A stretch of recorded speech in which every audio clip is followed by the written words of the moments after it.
I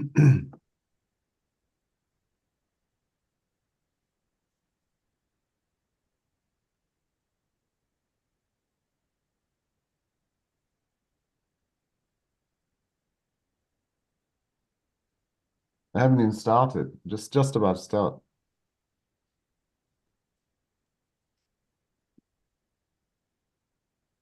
Where is Sean? He disappeared. He's doing his hair, I think. Yeah, I thought my speaker just broke. You're all very handsome and looking amazingly well on this US Independence Day, July 4th, with oil prices continuing to hold firmly above.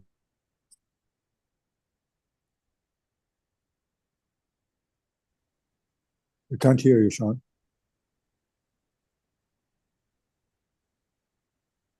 I think Sean froze.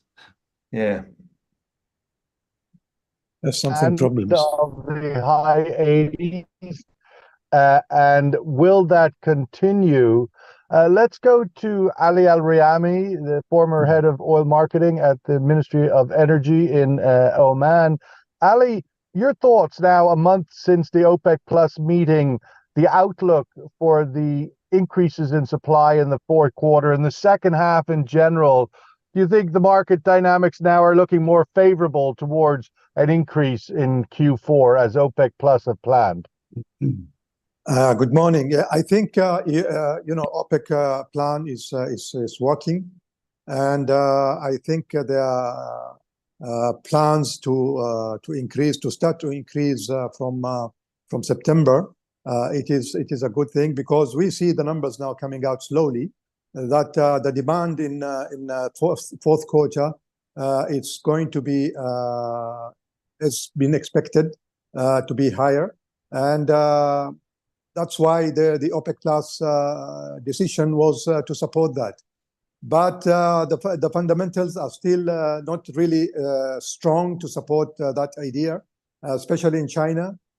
We have some issues coming, the last statistics and also numbers from China. They are not really looking very good in terms of, economy and also industrial and other things that related to the growth in China. On top of that, we have the election year in America this year. So we need to check on that and to also to put an eye on that and to see how can the OPEC Plus can play, to be seen that they are really going to support the what should I say? I mean, the situation in America. I mean, we are still having some issues from America. The interest rates issue is still very much alive. Summertime is there now, but all of this, these are the existing fundamentals. They are here now, but we don't know in the last quarter of this year, especially close to the elections, how the situation will be. I think, Sean, you have disappeared. Maybe you are somewhere that your connection is not very good, I think. But yeah, I just moved on to video, audio only. But yeah. Okay, so that's Peter, how I feel. Looking at, let's go to Peter Maguire, CEO of XM Australia. Peter, the big news overnight really must be the Fed's sort of final strong signal that indeed cuts are on the way. The sort of labor data coming out of the US looked relatively weak.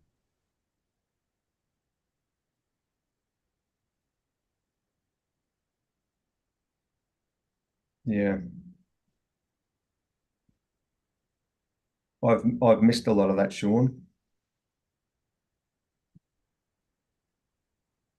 Yeah, I think there is a connection problem today with Sean. Yeah, well, unfortunately, Peter, can you hear me? Yeah, I can now, Sean. Yes, you were saying as far as the US, as far as the Fed and those numbers, and where we're looking moving forward.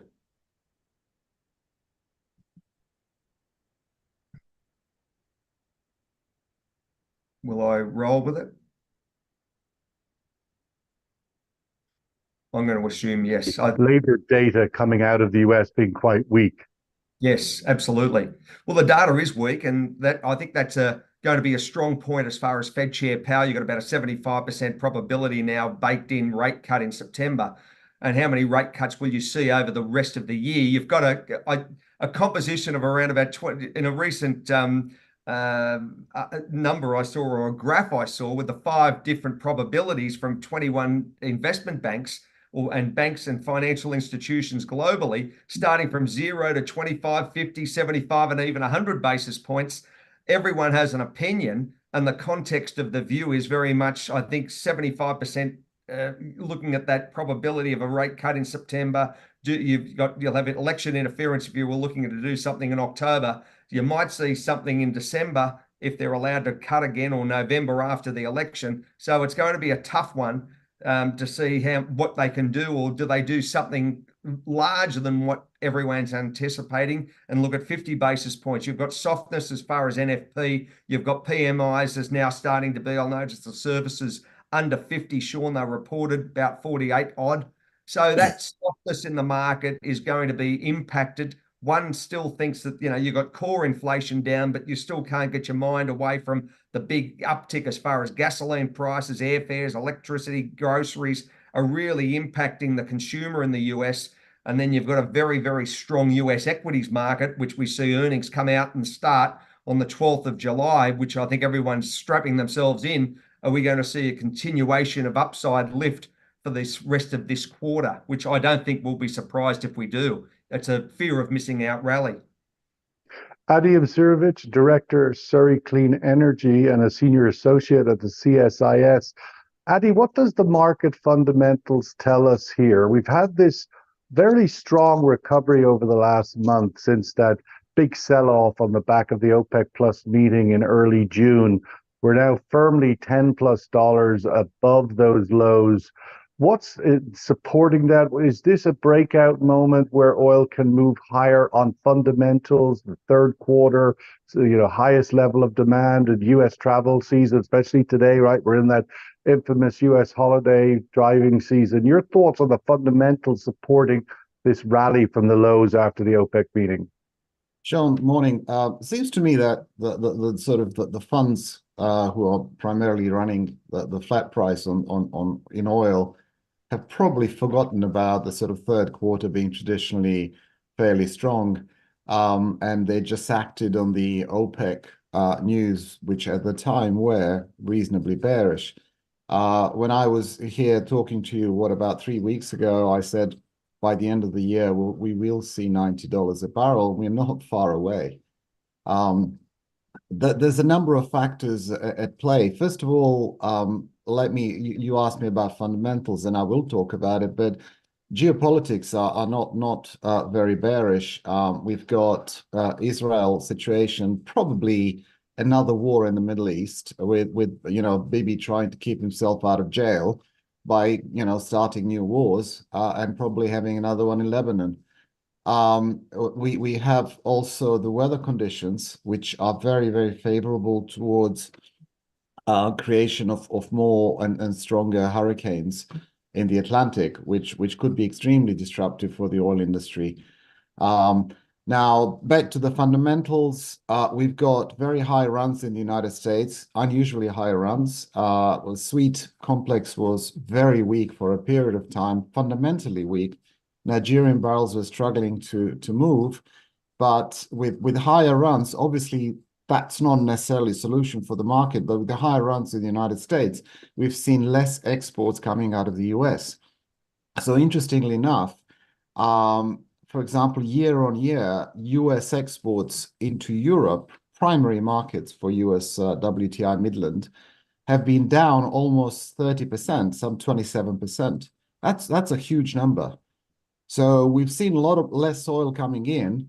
As a result, a couple of traders saw the opportunity and started hoarding the barrels. Gunvor and Trafigura were prominent buyers in the Brent market.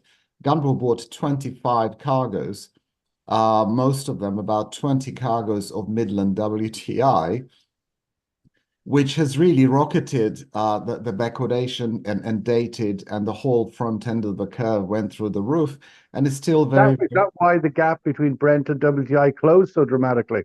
Exactly. But yeah, the problem was originally, I think, in that there was less exports, more oil kept in the United States, and that sort of the arb to make the oil move from the United States to Europe, it really needed to widen, and it did. Okay, so the arb is open again, but thanks to a couple of people single-handedly kind of pushing the market a lot higher. And I think they were absolutely right in what they did, because the market was way too narrow. It's very odd for the United States market, which is actually the push market where the oil is coming from. The pull should always be stronger, i.e. the spreads and Brent should be stronger. But we've had a situation where WTI spreads were stronger than Brent spreads, which is kind of odd, primarily due to very high margins in the United States and high runs. So, the situation is normalizing. Maybe it's a little bit overdone right now. It will quiet down again. But the market has been quite interesting, and it seems to me that traders have not gone on holiday yet. Ali, just picking up on the thread there mentioned by Adi, clearly geopolitical risk remains in the region, in the world, but looking at the region here in the Gulf, the Middle East, obviously at the center of the crisis is Israel's onslaught on Gaza, continues brutally, unabated, and now the threats to Lebanon. As tragic as all of these are, and they are deeply so, they've yet to really have any inroads disrupting oil supplies. Your thoughts on the continuing geopolitical risks, their outlook, and do they at some point intersect with the potential to disrupt energy supplies? Your thoughts? Yeah, I mean, we are going to continue, unfortunately, seeing this situation in Lebanon, south of Lebanon, and also in Gaza, and Al-Houthis in Red Sea continue. As long as the Israeli army continue bombarding Gaza and killing the innocent people in Gaza. So as long as this war continues, then the situation in the Middle East will stay the same. I mean, very very high alert, and also it's a concern for everybody. And I will add on top of this the election in Iran. We had election last week, and then there is also a continuation tomorrow, I think Friday. So it's something that we are still waiting to see what is the result and who is going to come to start also going back again to the dialogue that the GCC countries had, and it depends who is going to be there, because the race now between the two guys, that each one of them has a completely different agendas. So the focus it is still in the Middle East. Either it is elections or also a war in Lebanon and so on. But I think, Sean, that there is a possibility, big possibility, that like Adi has said, that Netanyahu is looking for a reason for him to stay and to continue. So I think I'm worried that maybe the Hezbollah is giving him a very good reason to start a second or third. I don't know which stage are we now. They will keep on saying stages, but I think it's stage. What about the other major actors in the region, Egypt, Saudi Arabia? Has anybody else got influence on this equation that can actually move it in a different direction? We haven't seen any kind of interference from Egypt or from Saudi Arabia, unfortunately. And these are the big Arab countries, and they have a say in Gaza and also in Israel. But nobody was willing to try and to bring a peace kind of agreement to the table.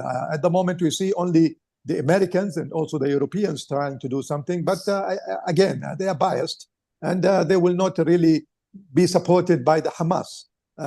So we are still waiting to see if there is anybody ready to come up with some kind of a political solution, especially from the Arab League. So far, we have failed to do so. Qatar tried a lot, but again, it's a one-man effort. We need most of us to come up together and to support Hamas and to try and to off this kind of killing from the Israelis. Peter, these are all fairly substantial floorboards in this $80+ oil price going into the second half. What's the China demand part? That's obviously another big floorboard in this oil price. China has underwhelmed to a great extent in the first half of this year. Can we expect it to sort of get stronger in the second half, or more of the same? Your thoughts for the outlook for Asian demand, crude in particular, in the second half? Well, Sean, I think first off, if you look at where the Chinese economy is, and if you're looking as far as the equity markets, and that's a good gauge to tell you where everything is, you've got the CSI 300 sitting just under 3,500, or it's 34.5. So that's really structural weakness if you're looking at the equity markets. We understand that, and the storyline hasn't changed as far as the property sector, 90 million, that story, 90 million uninhabited apartments, someone's holding the debt, and that's international and domestic banks. Then you're looking at a weak consumption from external as far as buying those exported goods from China. And there is certainly a softness across consumption because everyone's maxed out as far as credit card debt and inflation. And that's pretty much globally. So those cheap offerings that Chinese has as far as sales, they're not knocking the ball out of the park. So they're looking at domestic demand, and that seems to be also quite soft. And then you're looking as far as consumption with energy. Well, their energy market hasn't really gone down. You've got quite hot weather there at the moment. You've got the other side, of course, is domestic demand for driving and mobility and all of that. So I'm expecting their demand from oil and for energy to be relatively strong over the rest of this quarter and probably leading into the end of the year. But I don't see any turnaround quickly from the fabric of Asia as a whole, or Europe, or the US and Americas, to go out on a buying spree and buy all these finished goods. They don't have the capacity financially.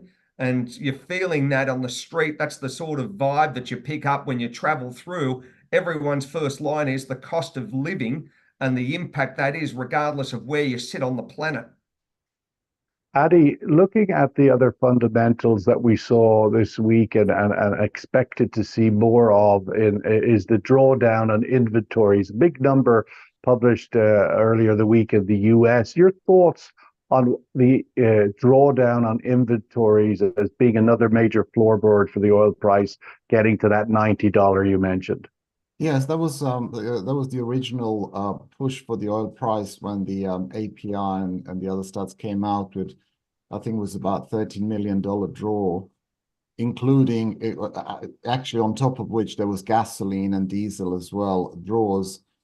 I think that was a very strong indicator that the runs in the United States were picking up, and as I said, refinery runs were over 95%. Is that necessarily caused by demand? Probably not. The refinery margin was simply good, and as a result, we may just see more products in the market and less crude. So the whole situation may have been not a big deal at all. But we do have a few other things happening. We have, I think, in Kazakhstan, we've got some maintenance coming out, so we're going to lose probably about 150 plus thousand barrels a day, which is not much, but is equivalent of probably overproduction of OPEC. So we'll compensate for everything that OPEC is overproducing at the moment, which is about 200,000 barrels a day. Fundamentally, I think the market is driven by macro situation, which Peter started talking about earlier in the conversation. It's this whole feeling that the economic indicators are weak and that we may even see potentially a second cut in the rates. And its market is the whole risk on play, and risk on is So not. is that bullish or bearish then? The idea that we get two rate cuts. I mean, normally you'd say off to the It's races, bullish. $90. It's bullish. It's interesting you say that because I saw either last night or this morning on Reuters a line that weak economic data, weak demand. No, funnily enough, the markets don't work like that. When it's all to do with rates. I think last night that the 10-year yields in the US, I think, dropped almost 10 basis points, about 7, 8 basis points, which is a signal for the market to buy. And that's why we saw the stock market picking up. We saw oil picking up yesterday. We saw the commodities looking a lot stronger. So it is this macro situation which is extremely important. And interest rates are one of the key factors, directly and indirectly, partly to do also with the value of dollar. Dollar's been very weak. When dollar's weak, oil is always likely to be stronger, obviously, because it makes the imports in dollars cheaper. So macro situation actually is fairly favorable, as well as the sort of usual seasonal Q3 demand. So overall, I see situation. We are in the sweet spot with, $85, give or take a couple of dollars. I do think that we'll see spikes probably higher. Chinese situation, not particularly good for oil. And that's always been a big problem for OPEC, because we kind of used to, in the last 5 years or so, 10 years, every year you get that million barrel of extra demand from China.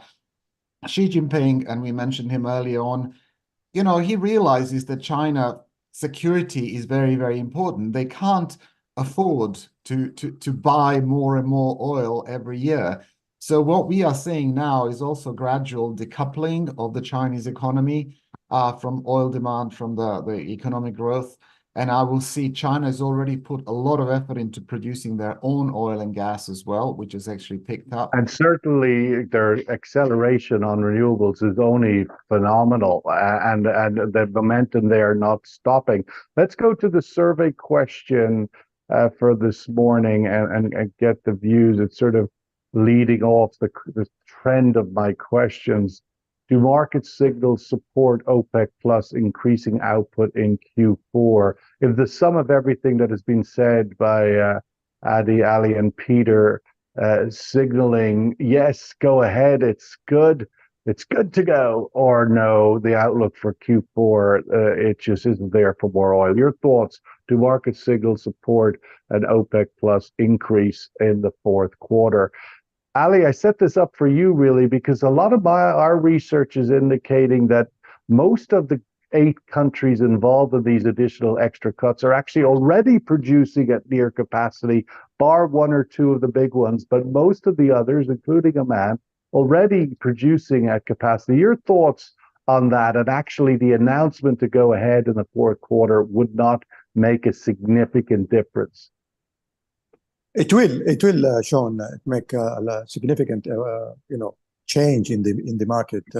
Let's remember that the pushing back the volumes will start from September, from this 8 countries. So that by itself, it will boost the market, and it will boost the supply.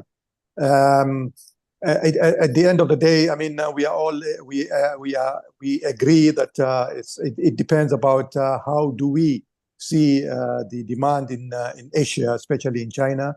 But at the moment, I think the supply and demand is moving towards more demand in the fourth quarter, and I don't think that we can get into $90 at the end of this year, but it could be we are very close to that, but I don't think that we can reach to 90 with the same kind of fundamentals that we have. Let's hope that the decision from OPEC to continue pushing back the volumes, it is the right one, because I believe that maybe there will be some extra oil in the market towards end of this year. That's my worry.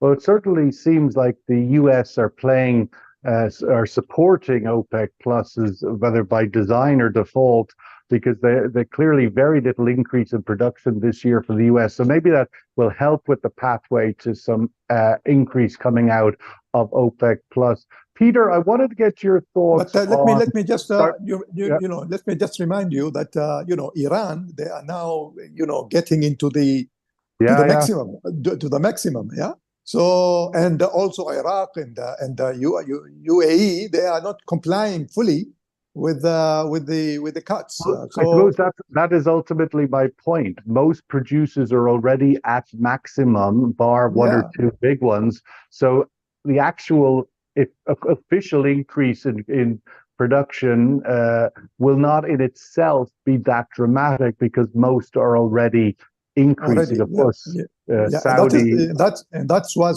worries me. That toward when we get into fourth quarter, maybe there will be more oil in the market than expected.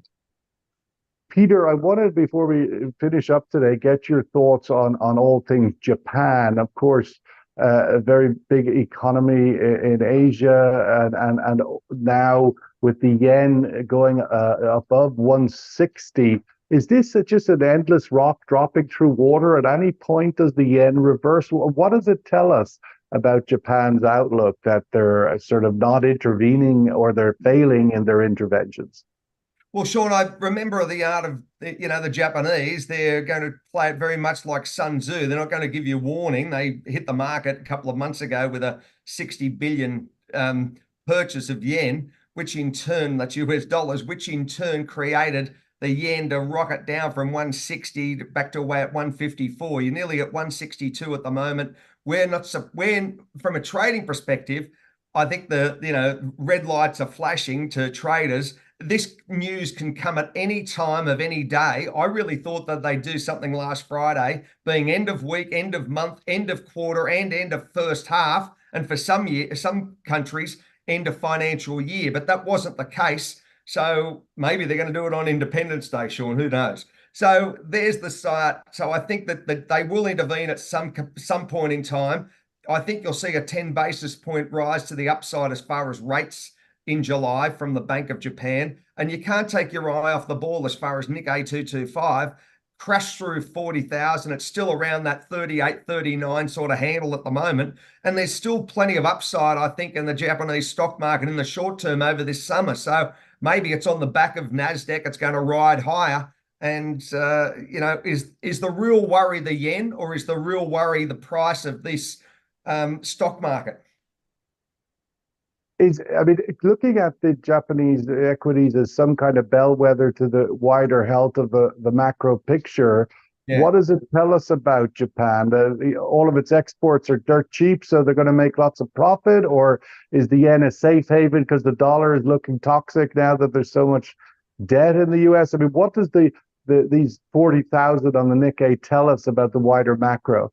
I think it tells us both, because it's quite simple. You're nearly at that every day. You're crunching high to a record high as far as Nikkei. You're sitting now at around about that 40, nearly a 41,000. So it's had a dramatic move up in the last 5 or 6 months.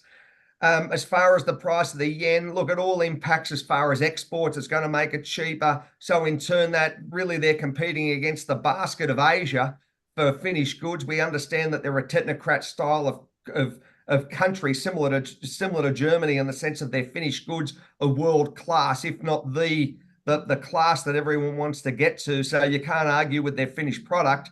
And from a domestic demand perspective, it's got strong consumption. As far as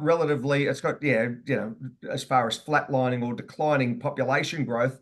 But the other side of it is you've got relatively strong economics internally. So I don't think Japan's in really that bad a spot. They're feeling inflation like us all in Asia, but that's just the price of the world at the moment. Adi, last word to you, with the obvious elections in Europe this week, big one being in your home market there of the UK, of the French elections, second round due to happen as well this weekend. The outcome of those two elections, their ramifications for Europe, and do they have an intersection point with the energy markets? You're Sorry. on mute. They do. In the UK, probably not so much because we're an odd one out. We're probably just about to kick out the sort of right-wing government and then get a left-wing one in, as opposed to the rest of Europe. France, yeah, big question mark. I think France is coming together, realizing that it's very unlikely that Le Pen will have an absolute majority. So it doesn't look that way, but.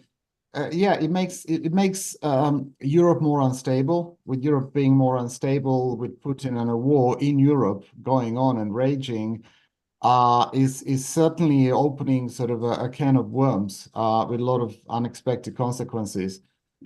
We've had rumors, not confirmed yet, of possibly Scandinavians filling up their petroleum reserves. That hasn't been done for quite some time.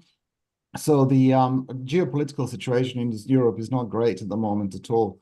Just on that point, Adi, obviously your hometown, Sarajevo, Bosnia, caught in a very long, brutal war in the 90s. Is this starting to look like that in Ukraine? It just drags on with nobody really involved to solve it, no real date and accord yet in sight? Absolutely, and I think Europe really needs to. Scandinavian countries and the Baltic countries have been asking for more help for Ukraine. The only way to stop that war is actually to help Ukraine, and like you always do with a bully. When you have a bully, basically, unless you stand up to a bully, that they'll just keep on bullying. What worries me is also that Putin is going to cause some more problem elsewhere outside Ukraine. He's already working very hard. Down in the Western Balkans, anywhere from my old part of the world, Bosnia. There's a lot going on. There's Macedonia, Montenegro, and so on.